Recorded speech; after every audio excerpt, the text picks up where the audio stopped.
Board of Harbor Commissioners for the town of LaPointe to order. With us this morning, we have Jay Wiltz. Here. Whitmer. Here. Michael Collins. Here. Evan Erickson. Here. Myself, Zach Montang. Glenn Carlson. Here. Absent, Pete Ross. We also have with us staff Katie Kisner, Lauren Berteau, and we also have Robin Russell. I will open the floor up now to public comment with a reminder that this portion of public comment is restricted to 1 minute in length. Do we have any public comment? If there, hearing none, we'll move on to the minutes of the August 29th meeting. We accept the minutes of Thursday. I'll add discussion. Just one minor change on number 7. I would say biggest concern is drainage rather than draining. Really matter. That being said, I'll call the vote. All in favor? Aye. Opposed? Motion carries. We'll move on to committee updates. I don't have anything. We do have some incoming public communications, one of which was requested to be read aloud, so I should have read that under public comment.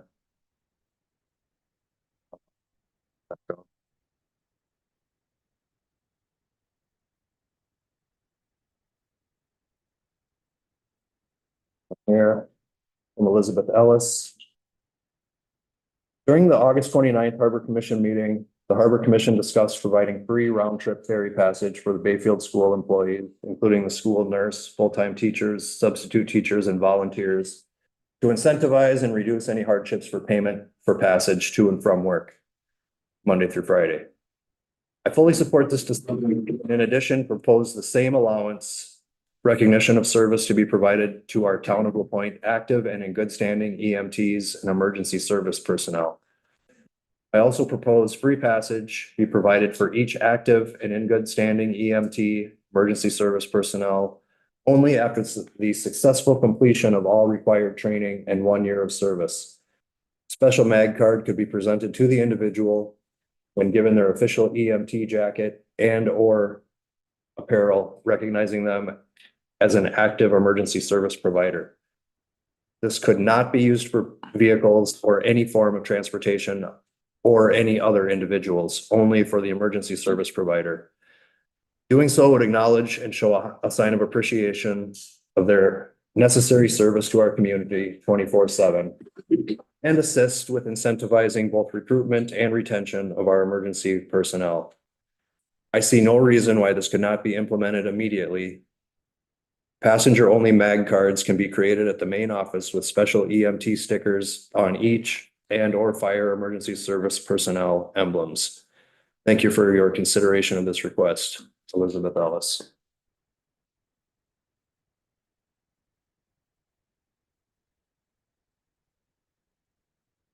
Even though I think it's a good idea, I think it would get a little messy. Yeah, I think, you wanna give them an attaboy for doing the training, you got a girl, $100 value. That's it. I don't have any further. Well, I'm all in favor of incentivizing our emergency service folks. I do think that this is a bit of an awkward incentive. Because with the school kids and with the school employees, we really are doing it to encourage them to come here and for us to have interaction. I don't think that we want to necessarily incentivize our first responders to be off the island. Well, and don't they get a ride to and from their ambulance calls? Well, Yeah, sure. when they're And on. training. When you're not getting on the boat, yeah. Yeah, for their train, definitely. I'd like to see the town, do something just not related to them being off the island. There you go. And I think our main goal as we move forward into the future and as our debt goes away is for the entire public to have cheaper transportation through make card discounts. You mentioned that you maybe had something that came in this morning. I have a text that came in. Starts with a photograph of a MasterCard.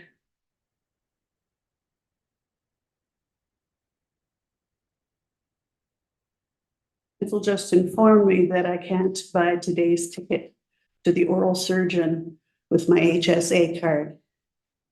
Because Robin decided they would not take a card without chips. So my HSA card is MagStripe, only so they don't have a way to run it. So now I must pay post-tax and submit for reimbursement. I'm excited for when changes begin to take place. Called the Miffle office, was holding for Robin, but she got another call and was busy suddenly and she'd be unable to discuss anything with her. You go. So I think, well, I understand that just they're not able to take that card because it doesn't have a chip. So, Apparently, even though they do have mag readers, Go ahead, Robin. We switched over a couple of years ago to those new packs. The MagStripe readers were from probably early 2000s. That was Samsung. And we told everybody we were transferring over and we gave them a year, but we're not using those computers anymore. And I have like an FSA card too, and it doesn't have a chip. It's just, she's gonna have to submit it for receipt. I mean, you get the same one, it's just.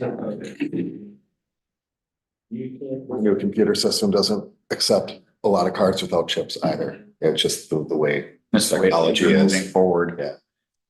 And I think well, I don't know about FSA cards, but I understand from our programmers that all credit cards, as they renew them, or as you get new ones, like every couple of years, they will chip on them. Yeah.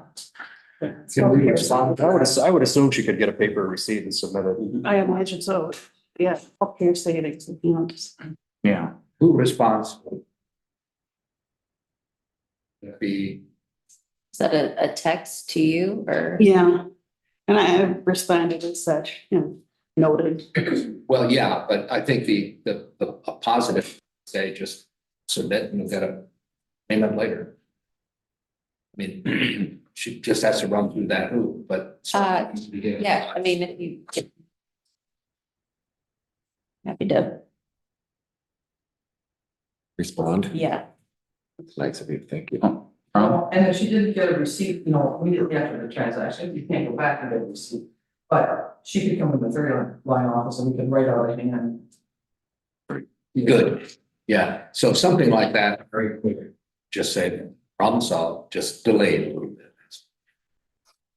Well, the other part of it is it becomes a taxable event that it would not have.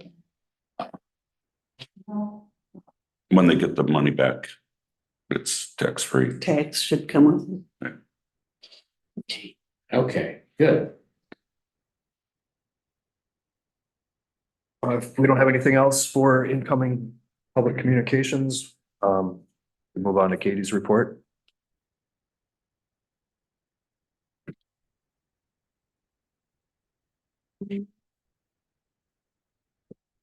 The balance of the Harbor Commission bank accounts as of Tuesday, the 3rd, are as follows. We did, transition the, interest payment of the 136,000 to the savings account.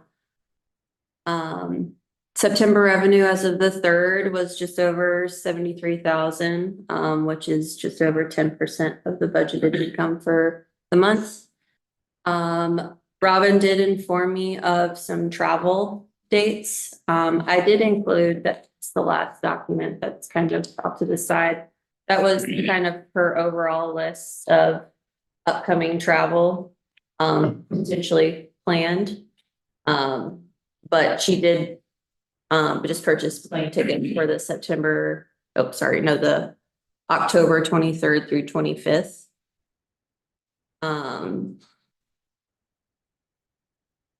PVA. Yeah, and then so she did also email me the flights and everything too, in case someone from the Harbor Commission wants to join for that. You mentioned that it is on a smaller plane and there was about 20 seats. You said 20 seats left when you booked. Seats available. Yeah. It's a 2 and 2. Yeah,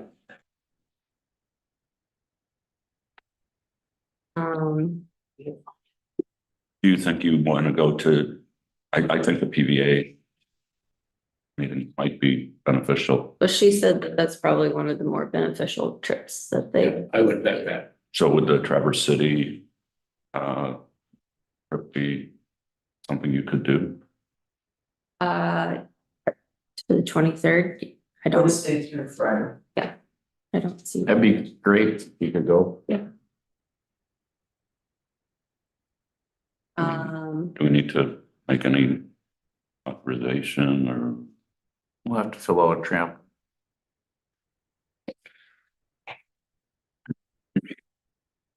Do you have credit card from the Harbor Commission? Or no? Or should Katie have one? For future events such as this? Not a bad idea. Yeah, A lot simpler. yeah, so maybe get yourself set up with a credit card. That would be something that I think the town board would have to. Okay, Okay, but could that be set in motion? We're having, I think maybe at the next meeting, you Yeah, could be okay. on your guys' agenda and then. I got you. town board's agenda, because it's not an agenda item right now. gotcha, yep. Okay, I would say that would be yeah. So next one, next so I'll put it in future agenda items. Thank you. And then there is just an update on the insurance transfer. So Cal was gracious enough to get us set up with the West Bend policy, which is that Lauren said this came in the mail yesterday. However, there was originally some concern once I asked Jesse to cancel the progressive policy so Jesse had originally looked into the West Bend policy and they did not want to cover because Miffle LLC hadn't been in operation for a year. But that didn't seem to be an issue when Cal set everything up. So at first Jesse was concerned that maybe it wouldn't go through once it got to the underwriters. So she said that we can always backdate the progressive policy. We wanted to make sure that everything went through West Bend. But then West Bend is requiring Robin to fill out some paperwork just regarding some of the vehicles, which Robin have you worked with Jesse? Were you able to get hold of her? Jesse on Thursday or Friday. And she hasn't got back to me, I think, but, it's a little sketchy how to fill out the form. And I want to make sure to fill out the form, exactly how we operate. We can get it says $500 or $500. Yeah, there's just additional paperwork for the West Bend policy that Robin is wanting to make sure it's filled out correctly. So she's waiting and trying to work with Jesse on filling that out appropriately. There are no gaps in coverage, though. No, so we're still covered Yeah. technically essentially by both. This is Last in- Friday, the Is West that in Bend. effect? Yeah, as of, They're just wanting more paperwork. Okay. about- yeah, It had an effective date of August we're 12th. extra covered. Good. And then the last on my list is the dockside roof update. I wanted to apologize. As of 2 weeks ago, when we discussed that it was the Harbor Commission's responsibility and the town's responsibility to move forward with the roofing and everything. I failed to relay that information to Robin. I was also unaware that my conversation with Robin and her saying that it had already been inspected and everything. I did not realize that would put everything was like being ordered and like scheduled I thought it was a project to be looked at again after Labor Day, not delivered the day after Labor Day and have somebody on the roof working. It does look like, I didn't drive past it this morning, so I'm not sure where they, Like the old roofing was removed and it's dried out. Yeah, Clayton thought he could finish up today. It would. My communication problem too, because Mike Rasmus was like. Emailing me like every 10 minutes. In August when it was leaking, and then Clayton went on the road. And said he couldn't find any obvious quick fixes. And so. I told Mike Rasmus after Labor Day, and I meant like. After. Labor Day. Right after Labor Day. Yeah. And that's what, I communicated, Clayton was pushing other people back to get this done. yeah, I also didn't realize when you said that Clayton found no obvious like leaks, I did not realize that bucket was being, like, that was Yeah. leaking significantly, it just the problem was not obvious, Identified. so. Right. So I called Mike Rasmus this morning and apologized for it and. It's just, different perspectives. I talked to Mike yesterday and, he thinks it's fine. Would have been nice, blah, blah, blah, Right. but, the whole side on the, customer entrance side is basically done. And it's only the back side that I guess they have to do yet, so he was fine. Okay, well, that's good. It's good to listen. These things happen. I think moving forward, though, I mean, I think it's a fine price. I don't have any issues with that. It does create some potential issues with town procedure as far as, If our contract covers that, it says that we have responsibility to take care of all the facilities, which is the properties, the boats, everything. And our limit is 25,000. After 25,000, if they inform, get commission at 50. So I mean, yeah, we are not subject to. okay, And to try to get something done so quick. The contractors I talked to are. Okay. That answers the questions, good. yep.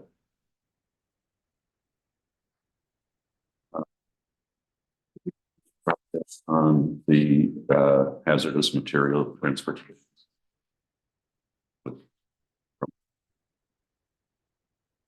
I have not heard any update there. We figured out a workaround for the propane deliveries at this point. I mean, essentially, we've got Friday or Thursday is a viable option pretty much moving forward. Then as soon as, I mean, we're making it work the best that we can to inconvenience as few people as possible. To date, there really hasn't been this isn't working, so we're just kind of taking it, week by week. Once we're able to start pulling staff off of weekends, due to traffic, we're gonna move those staff hopefully to the weekdays. But we're operating at a very thin edge right now. So my understanding is everything is working. There hasn't been any issues with delivery. I think my brother was gonna call you this morning. Yeah, I did call them, we went from 8:15 to 8:30, and basically on Thursday, we got a 7:30 and an 8:30. Yeah. Extra trips. Can that work? Yeah. For the time being, until we get into November, December, better than nothing, But we have we have G. Nelson and we have Midland and we have. Yeah, we have others. So Yeah, more than. once it's booked on Thursday, you're at 10:00. So I mean, our hopeful intention here is, yes, as we can scale back weekend operations, we can move more to weekday operations to fill that. But again, it's you've got to rob Peter to pay Paul here, and so we're trying. And right now, there's not much elbow room. No, I mean, somewhere there's got to be a kind of a gap, right? But again, I'm not aware of major shortcomings because of it. I mean, we're running everything we're supposed to be running. Nobody's coming to me at this moment saying we created a problem. So we're trying to move it. Thank you. The problem will come when the ready mix says you can only get the plans at 8:00 in the morning. So it's the ready mix trucks, it's the other type of big stuff, and contractors do, and that's what we talked about before, was people like to move stuff over here earlier in the day, and then they get time to work on it and then take it back. Yeah. But, going to the 10 o'clock, you know, I think one of the main strategies is just running the bigger boat as late as we possibly can in the season. Allowing as much room on the main boats as possible. Which we just started last year, but Thank you. yeah, Has Northwoods Paving scheduled out all their transports for the project yet? we're moving a lot of it, yeah. So we've got next week booked, I've got some work showing up today, we've got 2 showing up today. So far, working very closely with Pete. Again, there has been no hiccups in operation there.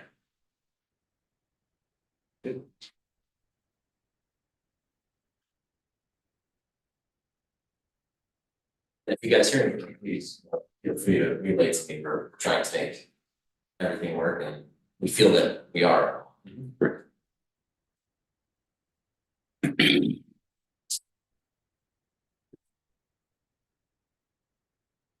Move to put Katie's report on file. Okay. Any discussion there? All in favor? Aye. Opposed? Motion carries. Refrigerator truck updates. I don't think that's worth putting 20 grand into that truck. That's what's it, Mhm. 712 to replace to outfit it with a larger compressor and cooling system. Yikes. I could see potentially insulating it, with like 1 inch Celotex or something like that. And just running it as is. We're not hauling long distance. It's a 20-minute ride. Yeah, No, plus There- whatever wait time to get on the boat. Yeah. So that, But it's still compared to open air, right. And it's not really just one company that's using this thing. Well, ideally, it would be able to be staged somewhere and other goods be transported in it, but the problem is it's undersized for the immediate needs that we purchased it for. It can't fit a full load of their goods in For there. Darling. For Darling's goods. When does Cisco and US Food stop coming over here? around, right now, I think they have 2 trucks coming over a week, and then they'll go to 1 truck and like well, you know more about this, Jay, than I do, to the back of our pickup truck. Yeah, so they'll go down to 1 delivery to the island a week. That should probably be starting now, and then it'll be they deliver to the Bayfield side. Mhm. Which is October-ish. Yeah, there's no trucks after. Right. oh, Did you have something, Cal? Yeah, I just wanted to sort of to comment on that. In total, it's about a 3-hour process from the time that we receive it to the time that it's completed and we're back on the dock. Of that, you can anticipate about an hour and a half or until it's actually at Darling's, about 2 hours from start to finish. One of the big hangups there though is going to be that time is going to dramatically increase when we have to start depalletizing and breaking it down to fit it in there. Yep. And so that's one of the windows that in theory, because it doesn't cool very quickly, it can't cool very well. It may end up taking less of a temperature hit just to put it on a trailer and move it than it would be, unstacking everything, taking it apart. Again, right now, until we have a lift gate, we would have to hand load every box into the back of it. With the lift gate, we could cut the pallets in half quickly and put them in there, but that would increase the time, almost to the point that it might not be worth it. not be worth it, and it might just be faster to put it on the trailer and throw some blankets over it and go. Just from, again, that time standpoint, as the loads get smaller, if they can fit in there easily, well, of course, that time is gonna be really quick, especially with the lift gate, it could be fast, we could just slide it in the back and it could go. So that's some of that time metric of where, because it's not cooling very effectively, you're spending more time to get it into that box. You know, it might be better overall for the product temperature to just move. I don't know that yet. Oh, and we don't know if the pallets, even in the off season, if they go smaller than that, I you don't know, know. I mean, they pack it down there and they don't go. Right, yeah, I had asked Lauren to reach out to them to see if they could modify the pallet height to accommodate. Yeah, I brought that up because that's, you know, the whole height of it, if we can receive it in a smaller form, that solves a lot of it. Then you can lift it on it, okay, well, we're 90% of the way there. Mhm. Then it just comes down to, okay, well, how long is it in this box and what's the temperature differential? But that's again, I'm just trying to present that information, you know, we're spending about 3 hours now, start to finish, hour and a half, 2 hours before it's really, you know, offloaded in their lap. Yeah, are we to a point where we should think about selling the truck that we bought and investing in what would be a better sized and that kind of thing? I mean, that from my point, that we can make it as fast as the trailer and then it can actually cool it. If we could get something that's high enough to just right in the back, you know, and you can get that with the, you know, the electrical standby, so it can prep itself ready for the morning with the lift gate already on it, is they're out there. And then you can literally just drop it, load it on the boat and away it goes. Again, the biggest con now being size, right? And with size comes space on the ferry and of course increased maintenance costs. But, you know, again, what we're spending in labor right now, labor tends to be the more expensive metric. Mhm. And that goes on forever. Yes, Yeah, yeah. Which I could have just about anybody driving that truck on right now because of the trailer. I have to have more specialist staff. Well, I do know that Evan has had a great deal of success selling town equipment on an auction. Wisconsin surplus. And I don't have any hesitation if we think that that makes sense. I mean, okay, maybe we might lose $1,000 or $2,000 on it or whatever, you know.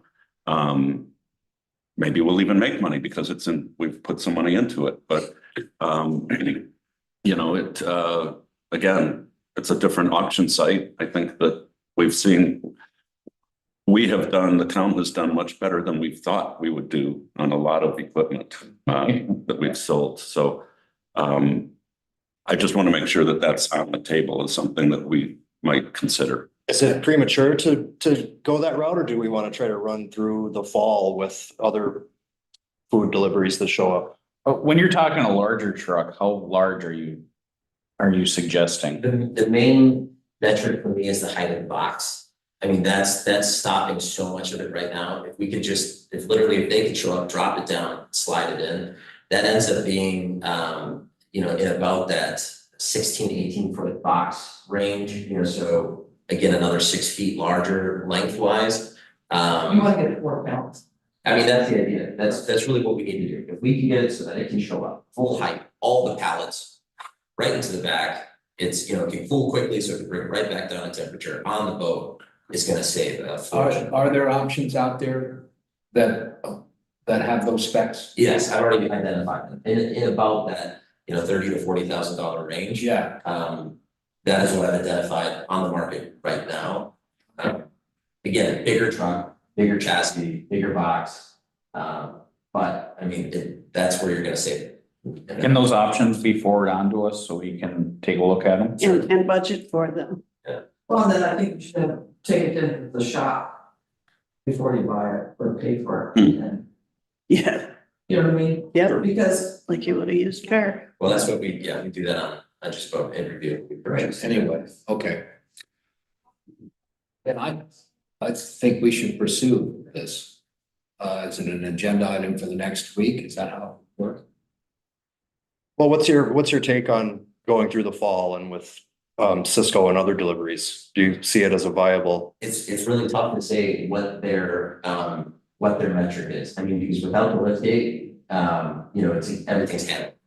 Right? So then again, for most things, it might end up just being longer. It's being hand loaded into pickups right now They can drop the lift gate on the back. on the back of the pickup, and Yes, and there's nothing on the back of this to, you know, so again, I could have a welder fab up a big platform for them to weld something on. But again, that only works for Cisco, it should be fine. If they're under that 5 foot height, then they can drop, and slide in. If they're not under the 5 foot height, then you have to have somebody on, lift it up in the air on a ladder, taking boxes down, which I would like to do. So could we? Certainly, I just think, again, from a sheer time standpoint, literally putting it on the truck or on the cart and sending it over is gonna happen, because the refrigeration unit isn't really like, it's taking the edge off. You putting a blanket over that already cooled product will probably have about the same effect. So a box truck is super handy. There's a million things like we could use it for, but without the lift gate, it becomes really difficult to load it in any kind of fashion. So Yeah, and Darling's got 3 pallets this week plus some, they have eggs like, in like 7 boxes.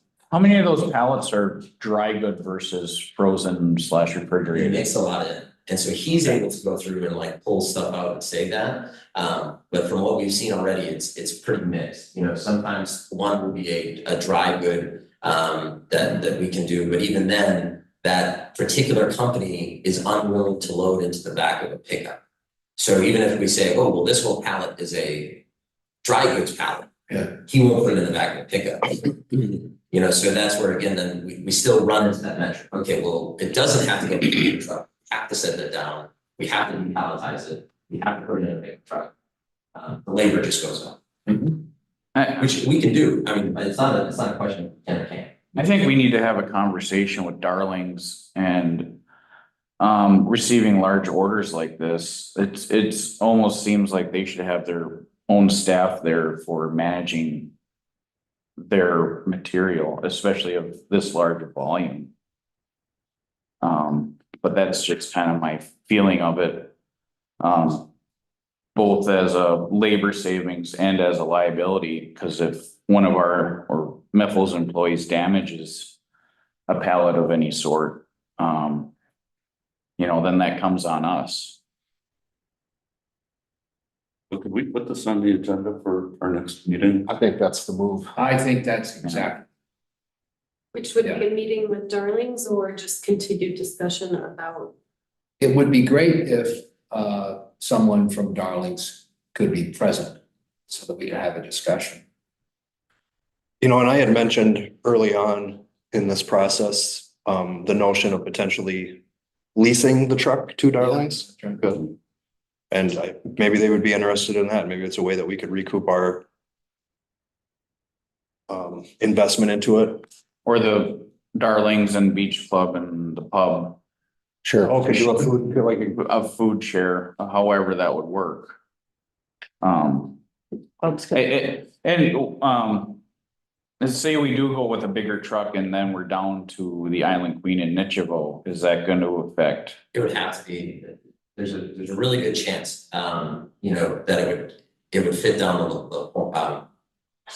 the center of the Queen just fine. Yeah, I would have to take measurements beforehand. From everything that I've seen, the truck with the height that we need and the length that we need, it would be on the Queen just fine. But of course, it can always go on the Nichevo. yeah, So that would be an issue there. And I just want to say again, from our standpoint, that even the truck that we have with the liftgate on it would be immensely useful. We could use it for all sorts of things, even though it doesn't have an AC, cooling unit, right? So an even bigger truck too, we can use that for all sorts of other shipments, so long as it has like a liftgate. So there's a lot of utility in it for us to transport a bunch of other things if you don't lease it out as well. So there's some to gain there. It's really just the metric right now. How do we get it in? And then how do we do it, quickly? But why would you use that big truck in the middle when it's cold all over? Because it can actually warm it up, right? So you don't want. So, but it's a blanket to reverse. I don't. What do you think? It works, they do the same thing in reverse, right? So a fridge truck operating down the highway may actually be warming up the product to prevent, cans and pops and things from freezing. and it's also the protection from the elements. Yeah. I think that, Cal, if you could, for the next week's agenda, come with a couple of options, like the new truck, what that would cost, what it costs to retrofit the one we have. And then we can make a decision if we want to auction it, lease it, keep it, We have a number on the lift gate and installation of Okay. about 7,000.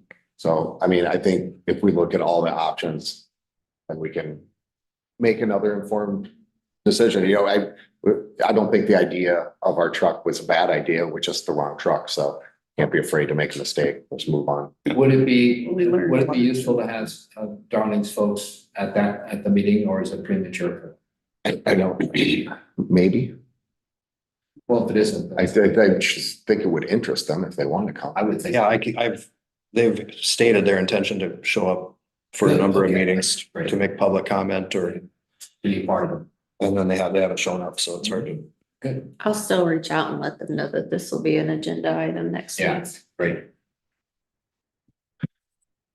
Good.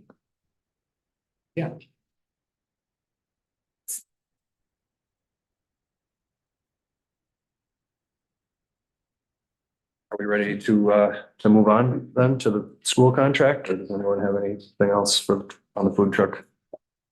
Refrigerated truck? We move on. All right, let's move into the Bayfield School contract. So I sent the provisions to town's attorney, who sent them out to the school district's attorney. They're pretty much fine with what we've laid out. One question that HAP did have was on chaperones for extracurricular activities. She said that she does not believe that that has been the practice in the past, that there have been chaperones for extracurricular activities. I was not aware one way or the other in that. It's in the contract that they are to provide chaperones for all kids going back. They just hadn't been, I guess. Okay.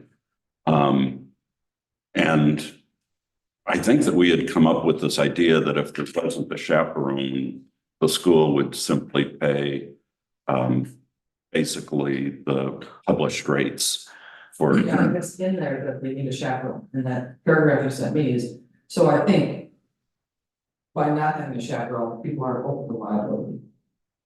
You know, Mhm. so, the Coast Guard does not allow us to supervise passengers, it's safety and security.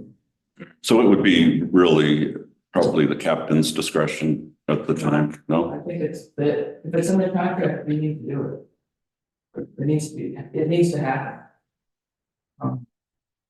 And. You know, without a chaperone should be only a very occasional, screw up.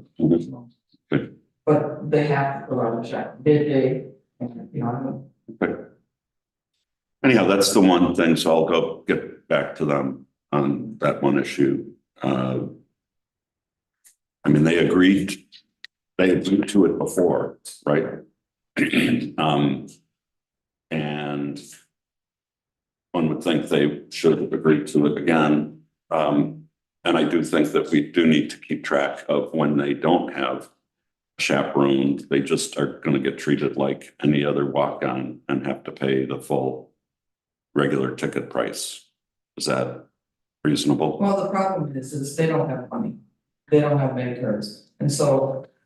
Could we charge? We talked about setting up a charge. Charging it to the town or Yeah, our ticketing system allows a to and a buy, like to the town, and then that's where Katie was getting the list of the students for the buy. Okay, but that should only be on an occasional basis, because, identifying the student, getting the name, getting the book route to the charge ticket, all that kind of stuff. Should only happen occasionally, okay. they're AWOL, okay, they went over there to Andy's, it's not an event, or whatever, okay, but. I think we could put perhaps in the contract that in the infrequent situation where there is not a chaperone, put in that it's required, but then if In the event. in the event, then they have to pay the full price on the charge thing. That then gives us also a metric to say, how often is this happening? Where we're not having chaperones, and we can, I think, so my suggestion will be that we keep the language in there about having to have chaperones, but we put in we put in a kind of a safety valve. That if there isn't on a rare occasion that they're gonna have to pay and it'll be charged to the town harbor commission at the full rate. Would that work? Yeah, I mean, because otherwise it gets out of control. You know what I mean? Just from my own understanding, the 2 or 3 students that may come home from after school activity, you would require a chaperone for them. Right, it's in the contract, it's been in the contract for, ever since it was rewritten like a decade ago. Okay, Or can a parent that is riding the boat for that trip take responsibility of the kids as a some of those chaperone? also pre-screened, okay, you know, you have Okay, all that kind of stuff, so we need a list of, you just can't take it, but, I mean, we're talking safety. Sure, and we could add parents' names to the list of chaperones, I would think, if there are Well, parents if it's, there. if it's the parent's name, Yeah, the yeah, parent, that's a chaperone, okay? Right. But if it's just like, you pick somebody out of the boat, no, no, I got you. you know what I mean? Well, what if one parent, it's one parent, it's a pretty close knit community over here, like if, well, it's like when there was some kids going to daycare and one parent would take a group of the Yeah, young It's ones it's over. supposed to be prearranged, okay, it's not Yes. just you come down the boat and then you go to the car and find a parent. Yeah, no, I think that the idea would be that you'd need to have a list of the parents who were authorized to be chaperones. Yeah, but you don't just, I mean, the kid can't go over there, do whatever, and then show up at the boat, and then you're in the spot of who's the parent, because there's no communication, you know what I mean? You know, because basically you got who's on the boat, who's on at 6:30, and then somebody shows up, no chaperone. And Okay, it's, If it's just planned that the parent would be on that trip in advance, then yeah, we know, okay, right, we okay, got that kid lined up, it's going with that person. You know, so long as they're on the approved list, everything's. but I mean, it becomes a bookkeeping nightmare, you know, you got every parent on there, you got every kid, and. You know, okay, And we also are. Requiring that the chaperones, I mean, the school teachers have an ID, you Mhm. know, and they should show the ID. Mhm. And the subs and the, whatever these all have IDs, kids don't have IDs. but- yeah, all the chaperones should have IDs, I believe. Whether it's a parent. So, Well, we'll have to get the school to issue them IDs. I think we should maybe have a kind of a roundup of the PTA types and deputize them all and start working from there. Okay. Thank you. you want a motion to table it again? Well, sure, I'll move that we table this till next meeting. I'll second that. There's no further discussion. I will call the vote. All in favor? Aye. Aye. Opposed? Motion carries.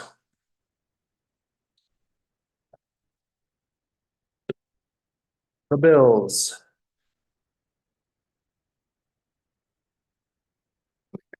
Got Miffle expenses in the amount of $201,359.47.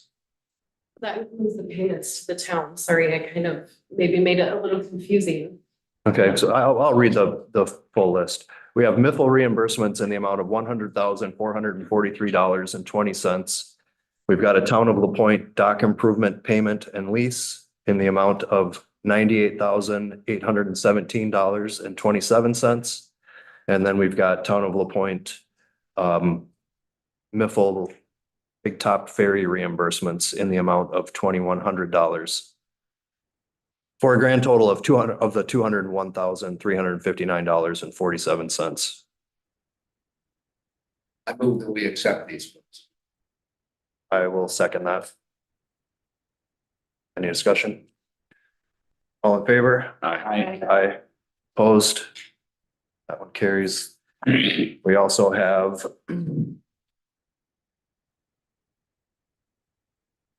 a $580.55 bill to fund. It's Credit that would card. be Michael's credit card. Okay. Those were payments. For charges that were from Airbnb. Okay. oh, I move the payment. I'll second. There's no discussion? All in favor? Aye. Aye. Opposed? Motion carries. The town thanks our commission for making the payment on the dock improvement and the lease.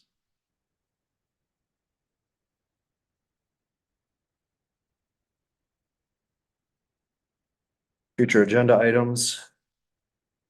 We've got I've got giving the credit card. Continue discussion about the fridge truck, how to move forward there, school contract. I had a request from Greg Nelson regarding an easement that was potentially in the works between the Middle Road property and his lot, adjacent lot. Been trying to get to the bottom of whatever paperwork he's submitted thus far, but we'll follow up with him. I don't think anyone's found anything yet. I meaning to ask you about it. Yeah, it did come up prior to the closing. And my recollection was that there was thought to be another option for him to that easement. And I think that was kind of where it was left. I don't know if it even got communicated to him. Okay, we thought there was another option. There is, I've looked at the map. There's a ridiculous, we can talk about this next month also, but there's a ridiculous like 16-foot by 200 foot By long. David Russell. Yes. Yeah, it's owned by Helga and And they refuse to let easement go through there. They're very protective of that strip. I don't know how that lot, I I do- don't even know how that lot is allowed to I- exist I the way it have no is, but I do work for them and I got a couple years ago, he went into a rant about that, because I think Nate and Hillary were looking to get an easement going through that strip and yeah, I got earful about that, whether I wanted it or not. Okay. I'll get the information together and let's have it on the agenda for next month, next week. Whenever we just choose to meet again. Right.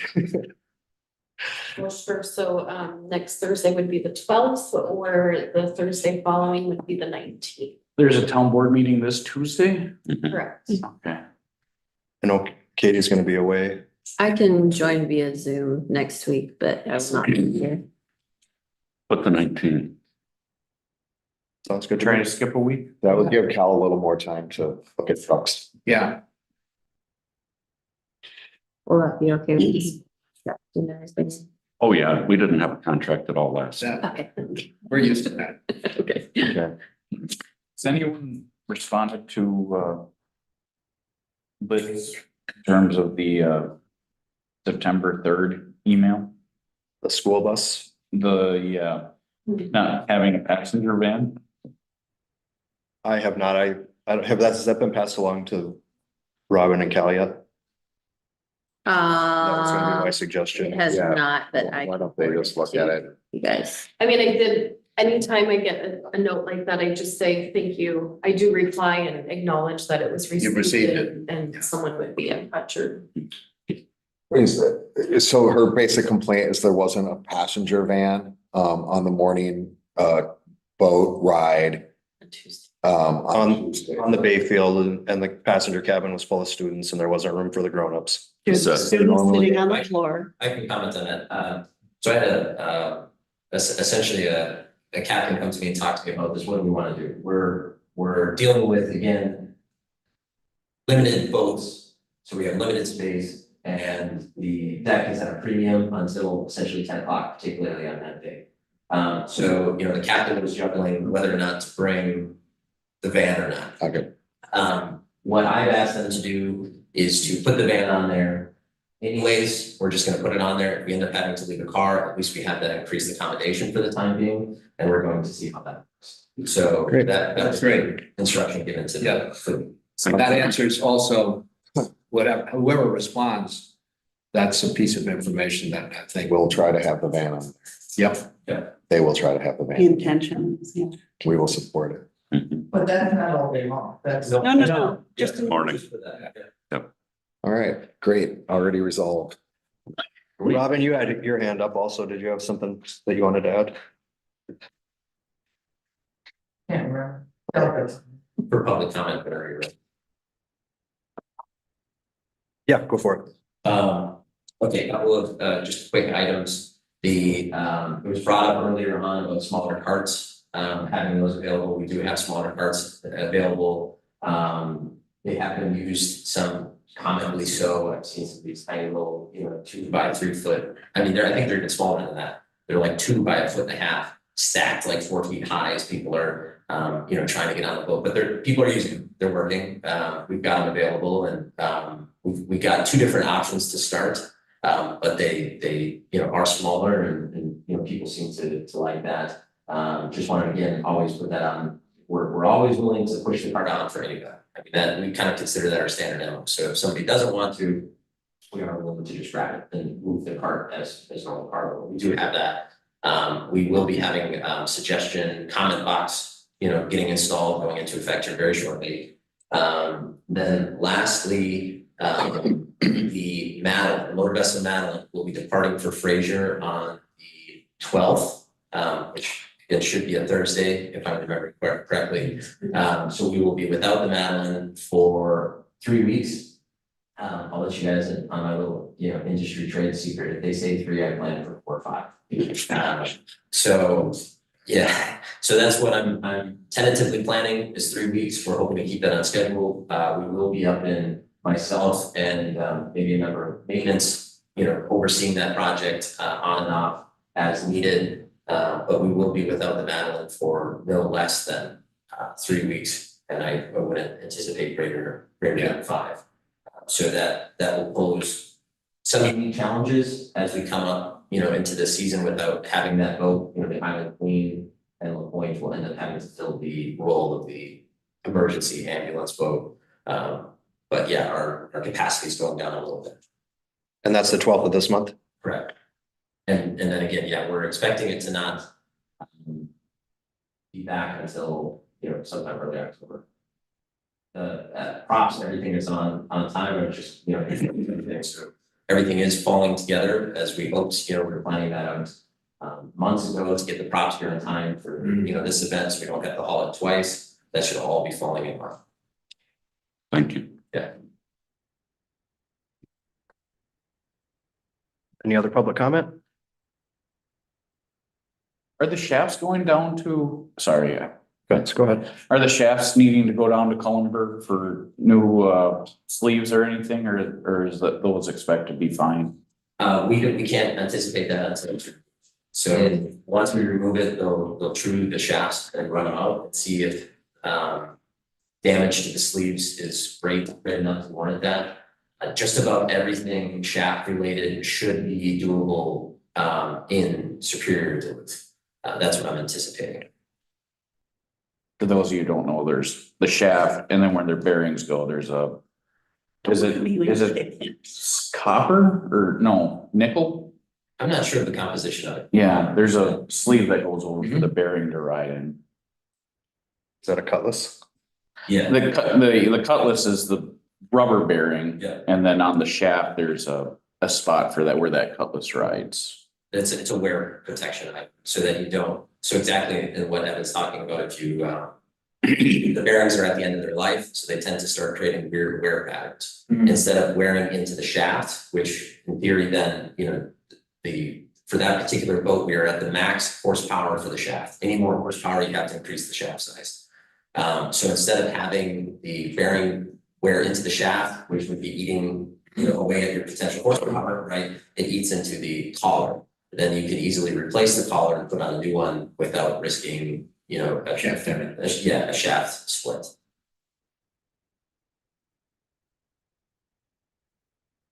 Yes, we could adjourn. I move that we adjourn. Charlie, did you have a public comment? No. Yeah, I still move that we adjourn. I'll second. All right, all in favor? Aye. Thanks, everyone.